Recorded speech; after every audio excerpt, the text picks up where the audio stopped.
अब इसके जो शास्त्रीय प्रारूप हैं उसमें बहुत से मंदबुद्धि लोग प्रविष्ट हुए।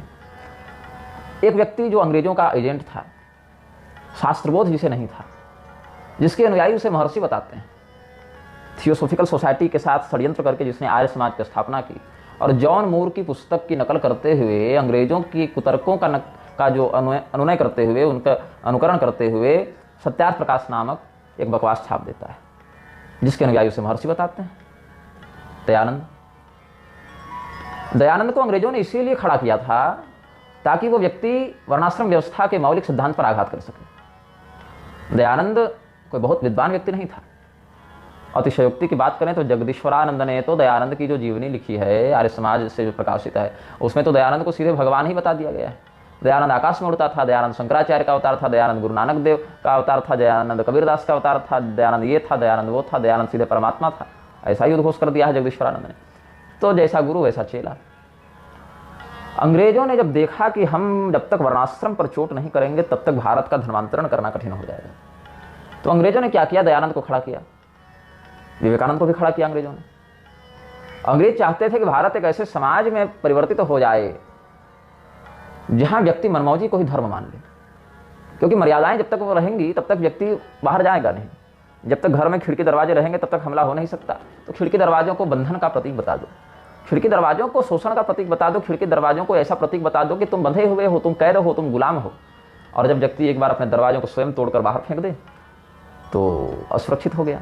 दयानंद ने यही काम किया। दयानंद ने सनातनी मर्यादाओं का विध्वंस किया। भगवान आदि शंकराचार्य जी के द्वारा प्रवर्धित दशनामी संन्यास परंपरा में से एक उपाधि सरस्वती को पकड़कर उसने अपनी ब्रांडिंग की और शास्त्रीय वर्णाश्रम का तिरस्कार किया। जब दयानंद बच्चा था तो उसका यज्ञोपवीत हुआ था कि नहीं हुआ था? यदि दयानंद का यज्ञोपवीत हो गया था तो कितने वर्ष में हुआ था? और जब उतने वर्ष में उसका यज्ञोपवीत हुआ था तो क्या वो ब्रह्मज्ञानी हो चुका था? यदि यज्ञोपवीत से पहले ही ब्रह्मज्ञानी हो गया था तो यज्ञोपवीत की आवश्यकता क्यों थी? यावान अर्थ उदपाने सर्वतः संप्लुतोदके तावान सर्वेषु वेदेषु ब्राह्मणस्य विजानतः। इन बातों के आधार पर यज्ञोपवीत आदि की भी आवश्यकता उसको नहीं होती। और यदि उसका यज्ञोपवीत जिस समय हुआ उसमें ब्रह्मज्ञान की पुष्टि नहीं हुई थी तो ब्राह्मण कैसे हुआ? दयानंद का ब्राह्मणत्व उसके ज्ञान पर आधारित है या उसके संस्कार पर आधारित है? और उसका संस्कार उसके वर्ण जन्म पर आधारित है कि कर्म पर आधारित है? जन्मना ब्राह्मण था दयानंद की कर्मणा ब्राह्मण था? यदि कर्मणा ब्राह्मण था तो यज्ञोपवीत के समय उसका कर्म क्या था? और जन्मना था तो कर्मणा का प्रतिपादन क्यों करता था? तो दयानंद सरस्वती नामक उस वृक्षों के एजेंट ने एक आर्य समाज नामक कंपनी बनाई, एक एनजीओ बनाया और शास्त्रीय सिद्धांतों में सबसे पहले पुराणों का विरोध किया, आगमों का विरोध किया। वीर के नाम पर वैदिक सिद्धांत का प्रतिपादन करने वाले शास्त्रों को ही अप्रमाण उसने कहा। विभेत्यल्पश्रुताद् वेदो मामयं प्रहरिष्यति। इतिहास और पुराण के ज्ञान से अनभिज्ञ व्यक्ति वेद के तात्पर्य को नहीं समझ सकते। वेद भी ऐसे कुव्याख्या करने वाले से डरते हैं कि कहीं ये हमारे सिद्धांत का विकृतिकरण न कर दे।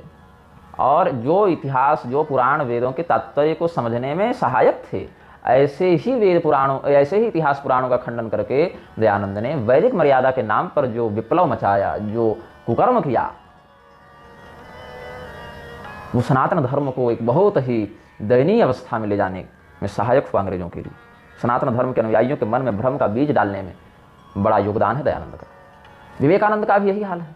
अच्छा, अगर दयानंद का सिद्धांत तुम मानते हो कि सर्वमान्य है अथवा सर्वश्रेष्ठ है, तो ये बताओ सत्यार्थ प्रकाश का जो पहला संस्करण प्रकाशित हुआ था उसको पढ़ लेना, और अभी जो संस्करण प्रकाशित हो रहा है उसको पढ़ लेना।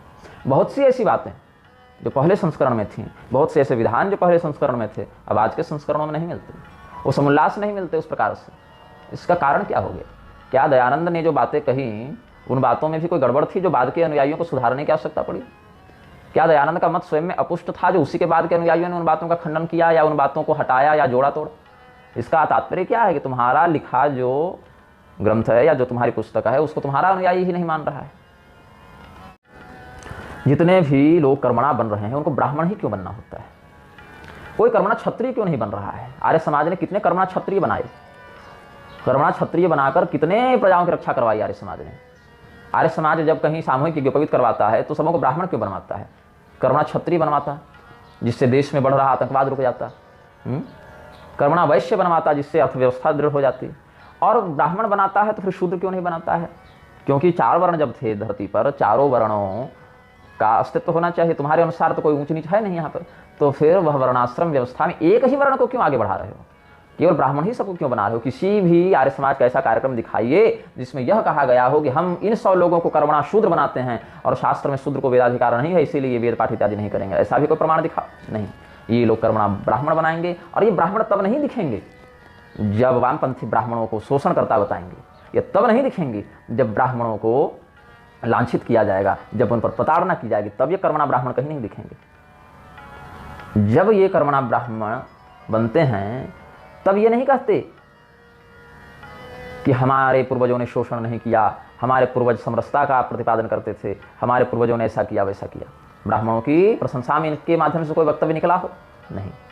ये एक बहुत ही बड़े षड्यंत्र को जन्म दे रहे हैं। पूरी वर्णाश्रम व्यवस्था के मूलभूत मौलिक स्वरूप को, सिद्धांत को नष्ट करने का कुचक्र कर रहे हैं। ये सब आतंकवादी हैं। इनके हाथ में बंदूक नहीं है, इनके हाथ में कलम है। इनकी वाणी में ही वह जहर है जो सनातन धर्म के मौलिक सिद्धांत को विकृत करने का प्रयास कर रहा है। वर्ण संकर किसको मानोगे फिर? अगर वर्ण में व्यतिक्रम होने से वर्ण संकर होता है तो 10 प्रकार के वर्णोचित कर्मों को करने से वह व्यक्ति वर्ण संकर हो गया। कि भाई अभी ब्राह्मण का काम कर रहा था, फिर 2 महीने के बाद वह क्षत्रिय के समान काम करने लगा, फिर 4 महीने के बाद व्यापार करने लगा, फिर 4 महीने के बाद कहीं नौकरी करने लगा, तो क्या तुम उसको वर्णशंकर मानते हो? नहीं मानते हो। और क्या तुम जब वर्णशंकर नहीं मानते हो तो वर्णशंकरों के लिए जो शास्त्र में प्रायश्चित बताया गया है, कर्तव्य और अधिकार निश्चित किए गए हैं, अमुक अमुक जाति के मिश्रण से अमुक का जन्म होता है इस वर्णशंकर के रूप में, इन बातों पर श्रद्धा रखते हो? यदि नहीं रखते हो तो तुम किस बात के हिंदू, तुम किस बात के सनातनी? और जो ब्रह्म को जानकर ब्राह्मण हो जाता है, वहां पर जब यज्ञोपवीत होगा, जो कर्मणा ब्राह्मण बनाते हैं यज्ञोपवीत होता है, तो उसका गोत्र क्या बोलते हो तुम? गोत्र भी एक व्यवस्था है ना सनातन धर्म में। तो गोत्र उसे कैसे प्राप्त हो रहा है? क्या वह गोत्र कर्म से प्राप्त हो रहा है या वो गोत्र जन्म से प्राप्त हो रहा है? अगर जन्म से प्राप्त हो रहा है तो केवल गोत्र ही तो प्राप्त नहीं होता, गोत्र के अंतर्गत प्रवर भी प्राप्त होते हैं, उनके अंतर्गत वेद शाखा उपशाखा मतलब उपवेद शाखा सूत्र सब प्राप्त होते हैं। तो कौन से वेद की कौन सी शाखा सूत्र के अंतर्गत किस गोत्र का व्यवस्थापन होना चाहिए, उसके वंश की क्या परंपरा, ये तो जन्म से तय होता है। तो जिसको तुम कर्मणा बना रहे हो उसको जब गोत्र के आधार पर शाखा सूत्र का चिंतन करोगे, जो कि करते नहीं हो तुम लोग, लेकिन अगर करोगे तो वहां जन्म को प्रधानता दोगे, कर्म को प्रधानता दोगे। तो इसीलिए कर्मणा वर्ण व्यवस्था का प्रतिपादन करके जन्मना का खंडन करने वाले मूर्ख शास्त्रीय संविधान में वर्णसंकरता को प्रसारित करने के कारण, वर्ण धर्म का विहिंसन करने के कारण मृत्युदंड के पात्र हैं।